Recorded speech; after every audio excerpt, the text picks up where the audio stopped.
Sambal nasi lemak sotong saya, guys.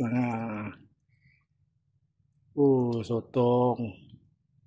Fresh punya sotong, guys. Saya punya sambal sotong. Saya nak buat nasi lemak. Simple saja.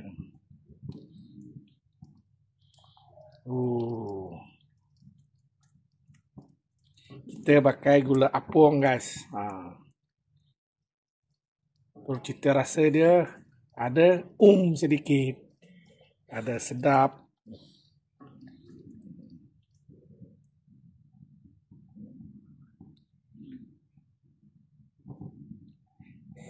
Sedap nih, guys.